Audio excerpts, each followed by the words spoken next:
Canto 5.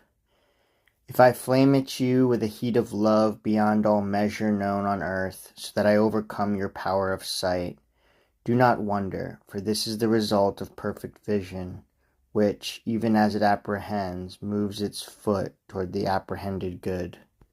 I see clearly how, reflected in your mind, the eternal light that once beheld, alone and always kindles love, is shining. And if anything else beguiles your mortal love, it is nothing but a remnant of that light, which, incompletely understood, still shines in it. You want to know if a vow left unfulfilled may be redeemed by some exchange that then secures the soul from challenge. Thus did Beatrice begin this canto, and, like a man who does not interrupt his speech, continued thus her holy discourse. The greatest gift that God in his largesse gave to creation, the most attuned to his goodness, and that he accounts most dear, was the freedom of the will. All creatures possessed of intellect, all of them and they alone, were and are so endowed. Now will be clear to you, reasoning from this, the lofty worth of vows, as long as they are such that God consent when you consent. For when man makes a pact with God, this treasure, as I have suggested, then becomes the sacrificial pledge, an action freely chosen. What then may you render in its place? If you think of doing good with what you've offered, you would do good works with gains ill-gotten. Now you may be certain of the major point, since Holy Church gives dispensations in this matter, which seems to contradict the truth I have declared. You'll have to linger longer over dinner, for the tough food that you have swallowed still requires some aid for your digesting. Open your mind to what I now explain and fix it in your memory, for to hear and not remember does not lead to knowledge. Two things compose the essence of this sacrificial act. First, that which is promised, then the pact itself. This pact can never be annulled until it is fulfilled. It was of this I spoke just now with such precision.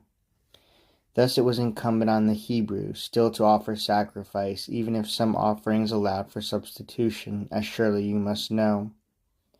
The first part, as has been explained, is the object of the vow. It may indeed be such there is no fault in substituting other objects for it, but let no man shift the burden on his shoulders at the call of his own will, for such change requires that both the white and yellow keys be turned. Let each exchange be reckoned vain, unless the burden laid aside is found, as 4 is found in 6, in the one assumed. Whatever therefore has such worth as would unbalance any scale shall not be replaced, no matter what the cost. Let not mortals take vows lightly. Be faithful, and as well not injudicious, as was Jephthah, offering up what first he saw.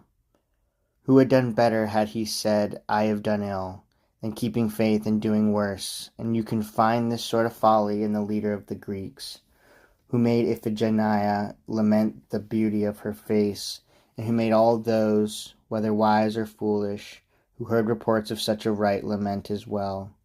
Be more grave, Christians, in your endeavors. Do not resemble feathers in the wind, nor think that any sort of water has the power to wash you clean. You have the Testaments, both new and old, and the Shepherd of the Church to guide you. Let these suffice for your salvation.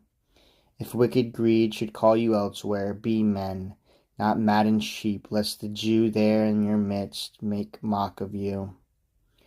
Be not like the lamb that leaves its mother's milk, and silly and wanton, pretends to battle with itself and play.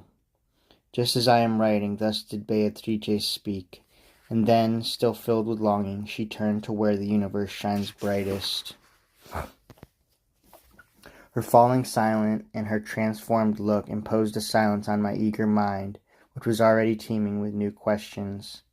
And next, like a shaft that strikes its target before the cord is still, we sped into the second realm. There I saw my lady so radiant with joy as she passed into that heaven's brightness, that the planet shone the brighter for it, And if even that star then changed and smiled, what did I become, who by my very nature am subject to each and every kind of change? As to the surface of a fish pond, calm and clear, the fish draw close to what they see above them, believing it to be their food. So I saw more than 1,000 splendors drawing toward us, and from each was heard, "Oh, here is one who will increase our loves."